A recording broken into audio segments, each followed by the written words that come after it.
system. Did right? I told that story about the anti-vaxxer I was talking to where he said he doesn't trust doctors, but surgeons are cool. They've done the work. Like, that was the bit that I think broke my brain. I'm like, but surgeons are doctors. Like that's how you get the to best be a surgeon. doctors. Right. You have to be a doctor first and then go on and then keep going. They make you be a doctor for ages before you actually get to cut into somebody. So, yeah, I like this. I like this. Okay. So, obviously we have to lean into debunking the pseudoscience as part of this. Like, so I think we've got to, like, whatever those tenets of your Gwyneths and your Russells are, like maybe we have to debunk. I don't know what the legitimacy of the Wim Hof thing is, right? Like maybe there is some genuine science behind that. It seems to be very popular, and it seems to be. I think that's a good one to suggest because that one feels to me like that maybe that could be based in medicine. I don't know. Like it feels medicine-y. Yeah. Well, the great thing about this is, so like you take a right-wing grifter, like a Dave Rubin is a classic example where he started off, I think, on the left, and then he has used that history to kind of frank his credentials as a right-wing mouthpiece, where he's like, I was on the left, but, they lost their way and I'm here to call them out. So I could come out and say, hey, I was a guy who once got EV, what was it, the EMP, whatever, I can't remember what it was called, when I got electrocuted, basically. I was a guy who walked into a random place off the street that was shut 3 days later and got electrocuted by a stranger. And now I believe in science and medicine. Yeah, I believe in science and medicine. So that could be my angle. What would be, do you want to be more, because we need an Alex Jones type, but you're just like, you're yelling all the time and you're rabidly pro-science and just always decrying. Like, because I think you can still... to be honest, it's not too far away from where I am most of the time anyway. Right. So perfect. I just have to lean in. The best wrestling characters are the extensions of your natural personality. So I think you lean into that. And what's good about that is just because you're pro-science doesn't mean you can't seed conspiracy theories about the opposition. Like you can still come up with some crazy shit about goop and whatever and alternative thinkers and holistic medicine and all that kind of stuff. Lizard people can be totally like through that, like pedophile rings at working out of holistic centers. You can totally like throw those allegations around. Can I? Because isn't that anti-science? Like, isn't the idea of spreading conspiracy? Like, I mean, I understand. There's got to be a way to do it. I think it's debunking videos though. Like, I mean, but yes, leaning into them. Like, so it's not just that like Wim Hof, for example, like, and I don't know, but like say you were going to debunk Wim Hof as a thing. You lean very much into the whole, look at him, he's a weirdo. Look at all these weirdos who believe in this. You're all weirdos. Like, you know what I mean? Like it would be kind of presented in an outrageous way, but backed by whatever science there was in the situation. But you would attack, what do they say? You'd play the man, not just the issue, I guess, is what you would be bringing to the table. Because doctors, famously healthcare workers, they're very much about not like playing the man. You've got to like, it's, whereas like, I think that we could go on the attack.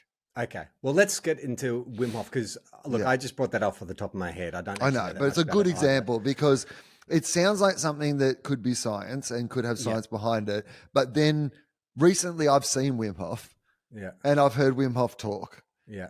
And I'm not sure I'd trust anything that fella said. Okay. So this is great. So this is a strategy meeting for our brand new YouTube channel we are just rabidly pro-science. Yeah, pro-science. And we've decided we're just going to do some big yellow writing YouTube videos about like Wim Hof exposed or Will Anderson destroys Wim Hof, all that kind of stuff. Yeah, so we use all the same mechanisms, algorithms, 100%. Like language. That's right. All destroys. It's constantly us destroying people. Yeah, to his face. Like that's my favorite one. So-and-so gets destroyed to their face.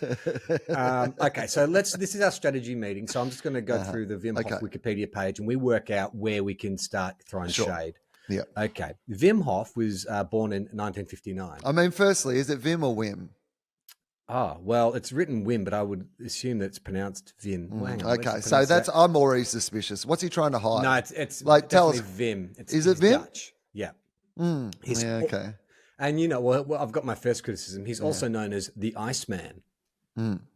Yeah, well, I mean, that's prejudice, isn't it? Yeah, I mean, if your nickname is the Iceman, of course you're going to be pro-ice. Yeah. Okay, so he's a motivational speaker and extreme athlete, noted for his ability to withstand low temperatures. He previously held a Guinness World Record for swimming under ice and prolonged full body contact with ice. He holds a record for barefoot half marathon on ice and snow. Right. And he So attributes- here's my first thing I would be saying. This person needs help. yeah. Like, why am I taking advice from a guy who thinks a good way to spend your life is being the guy who's been under icy water the longest of everybody and then like running marathons on barefoot on ice? Like, this is not a fella.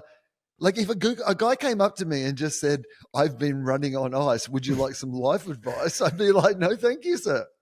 Well, you know who else puts their body through extreme physical torture is bloody David Blaine. Right. But he admits he's an entertainer. Like, he's not trying to say you guys should do this, but here's Wim Hof coming in and trying to make, some kind of like healthcare profits. Of people's naivete. The Iceman. The Iceman. He attributes these feats to his Wim Hof method, a combination of frequent cold exposure, breathing techniques, and meditation. Hoff has been the subject of several medical assessments and the New York Times bestselling book, What Doesn't Kill Us, written by investigative journalist Scott Carey. Well, the New York Times. Will. Hang on, wait a minute. What's our view of, if we are pro-science? Because I know how the right feels about the New York Times, and even large sections of the left don't really like them either. They're in a no-win situation. How does our grift view the New York Times? Are we pro or anti? I reckon a lot of medical professionals probably still read the New York Times. Like, if we're talking our high-end surgeons and people like this, I feel like we've got to be. I feel like if we're leaning into the grift of this, like if we want the big money to be coming in to finance this operation, then I think we're pro New York Times. Okay, all right, we're pro. I mean, you're limiting our points of attack, but I guess it is giving us a point of distinction from other grifters. Can't all be attack. Sometimes you've got to concede something so that you, right? So you sound reasonable, right? Yeah, exactly. We're just asking questions. We are reasonable. Just asking questions. Okay. All right. Came from a big family, bit of family tragedy when he was young. Okay. His first relevant experience with the cold goes back to when he was 17. He felt a sudden urge to jump into a freezing cold lake on Beatrix Park Canal. All right. So that is an immediate red flag to me. Like, who feels a sudden urge to throw themselves into a lake? That's not somebody you should be taking medical advice from. No. The first relevant scientific investigation of his method began in 2011 at Radboud University, which sounds suspicious to me. Radboud University. And the results were broadcast on Dutch national television that same year. Okay, this is the Wim Hof method. Hof markets a regimen called the Wim Hof method, or WHM, which involves willpower, exposure to cold water, and breathing techniques. Hof states that his method can reduce symptoms of several diseases, including rheumatoid arthritis, multiple sclerosis, coronavirus, and Parkinson's disease. Coronavirus? Yes, coronavirus. Okay, all right. However, while hyperventilation might temporarily reduce inflammatory response to an injection of endotoxins, Hoff's claims have not been scientifically proven. Yes. Yeah, we're in. You're down, Hoff. You're going fucking down. Yeah, man, we're going to take this guy down. This is awesome. Okay. Wouter van Marken-Lichtenbelt, one of the scientists who studied Hoff, Wouter van Marken-Lichtenbelt. This is our man, okay? Because he's on our side. Okay, yeah. Yeah, don't make fun of him. Our man. How dare you? Apologize. Sorry. Wouter van Marken-Lichtenbelt, one of the scientists who studied Hoff, said Hoff's scientific vocabulary is Gallimimus. What does that mean? We're too dumb to be these grifters. Hang on. What does that mean? Gallimimus. Gallimimus. Borrowed from the French. Translation. Nonsense. Okay. Oh, yeah. Okay. All right. That was just a say long nonsense. intro. Well, that's what we're doing. We're dumbing it down for people because this is the problem sometimes with the medical community, right? They're too busy with the science and the facts to be able to communicate effectively. And the native language they speak. Come on, just speak English. Yeah, just dumb it down for the common man. That is our TOEFOP. With conviction, he mixes a so this is still a quote from the scientist. With conviction, he mixes in a nonsensical way scientific terms as irrefutable evidence. However, Van Marken Lichtenbelt goes on to say, when practicing the Wim Hof method with a good dose of common sense, for instance, not hyperventilating before you submerge yourself in water, and without excessive expectations, it doesn't hurt to try. Okay, so can we go as hard on Wim if this scientist is saying, look, it's not going to cure coronavirus or arthritis, but it's not a bad thing. I mean, this scientist has kind of left us with no point of attack. No, this is fine. I think we can lean into this. That's fine. We just take, because basically he's just saying whatever, like it's not going to hurt you. Like if you want to do it and you think it makes you feel better, then that's fine. But don't think it's going to clear up your coronavirus. Okay, they go into more detail on the Wim Hof method as well. All right.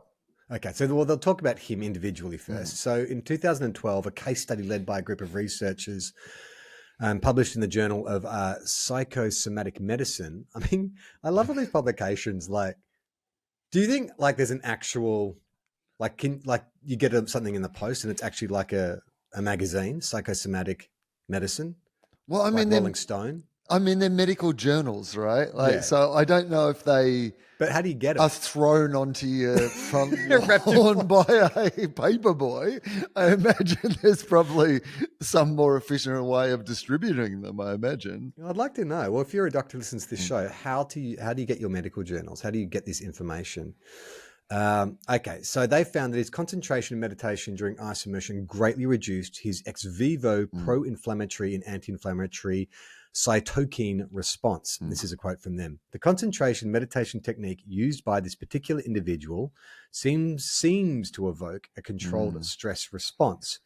This response is characterized by sympathetic nervous system activation and subsequent, here we go, catecholaminergic cortisol release, which seems to attenuate the innate immune response. All right, we need to bloody speak to these scientists. We need someone to dumb it down for us so we can dumb it down for everybody else. I feel like we're a couple of steps away from understanding what any of that meant. Listen, Poindexters. Enough with this bloody science chat. Okay, so in 2014, an assessment compared Wim Hof and his identical twin brother, Andre.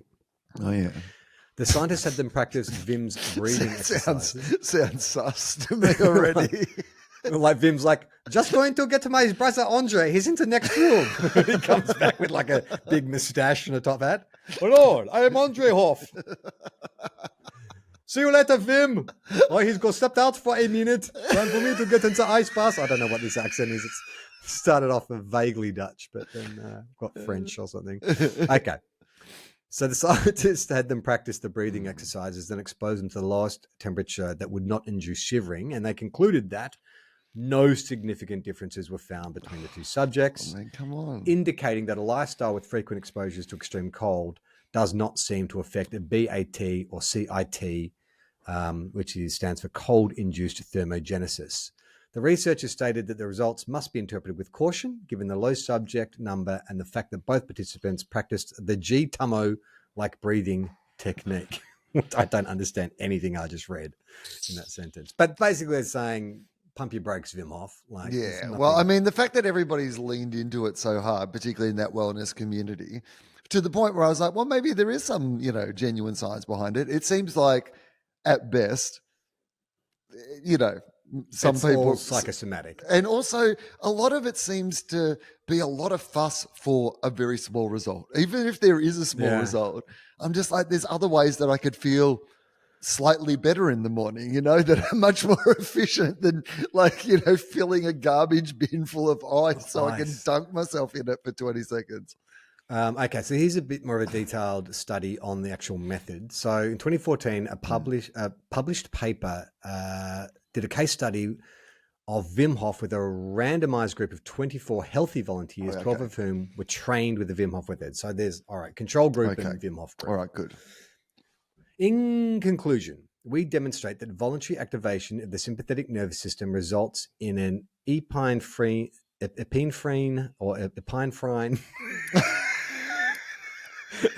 Release.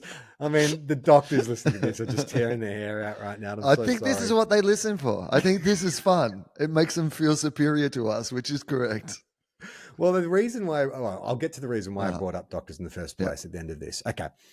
So it brings up the EPRIN or whatever, and subsequent suppression of the innate immune response system in humans in vivo. These results could have important implications for the treatment of conditions associated with excessive and persistent inflammation, such as autoimmune disease. Okay. So that's a little more promising on Wim's part. But like you say, jumping in a giant tub filled with ice to suppress inflammation or taking an anti-inflammatory. Yeah. In 2014, the report dealt with the effects of the Wim Hof method on acute mountain sickness. Oh, yeah. Okay. Don't know what that is. During an expedition to Mount Kilimanjaro, a group of 26 trekkers who were trained in Wim Hof method used the breathing techniques to largely prevent and, if needed, reverse symptoms of acute mountain sickness. Okay, here's a quote again. In comparison with previous studies, this report may suggest that acclimatization, as well as AMS symptoms relief, can be safely accelerated. Based on previous data, it was expected that the majority of our group would experience severe AMS. All 26 trekkers had symptoms to some extent, but without prophylaxis, and none had severe AMS. Even though we discourage rapid ascent because of potentially lethal risks, we consider these outcomes to potentially be of great relevance for the prevention of AMS, as well as for rescue teams needing to ascend fast with little acclimatization time. Further research is warranted to expand or revise our understanding and the physiology of treatment of these conditions. Okie dokie. Right. Yeah. That's but also nice and vague again. I mean, very vague, but also kind of, again, one of those things that you're like, but also if you were going to climb a really high mountain, I imagine getting used to breathing in the cold would be handy in that scenario. But how's it going to help me in my day-to-day life? In 2015, a proof of principle study demonstrated that the Wim Hof method can attenuate. What does that mean, attenuate? I don't know. All right. Attenuate. All right, I'm just putting Attenuate. Attenuate. Reduce the force or effect of. Okay, so it can attenuate the inflammatory response through practicing techniques that are relatively easy to learn within a short time frame. But it remains to be determined whether the results of this study use an acute model of inflammation in healthy volunteers can be extrapolated to patients with chronic autoimmune disease. So it's one of those things where it's like when I got electrocuted, if you're already a fit person and you go to this place, chances are you may see some kind of like a 5% uptick on your whatever. But it's not a miracle cure. There's no one's who has like a serious autoimmune disease is jumping in an ice bath and suddenly being cured. Well, here's what I know from having had osteoarthritis for as long as I've had it now, so long, too long, is that you get recommended a whole bunch of things. And a lot of the time when they're recommended to you, it's a bit of this won't hurt. And for some people it helps. But we're not saying in any way that it will necessarily help in your circumstance, and they give you a list of those sort of things and you end up doing a few of them that seem to help for you and a bunch of the other ones don't seem to make any difference at all. And this feels very much like Wim Hof. He's basically in that category, but has been championed now by so publicly by this wellness movement. Yeah. That and it's all just... I mean, have you seen like groups of people doing Wim Hof in public places? Because I've seen it a few times now where there'll be a crowd of people and a barrel. And then maybe this is where we get our online traction. So we've got to get out in public. We've got to get down to these barrel events and stuff. And picket them. Yeah, well, just yell. Westboro Baptist Church style, like all Wim Hofs go to hell and stuff like that. To see the full video, join our Patreon. Patreon.com/Tofop.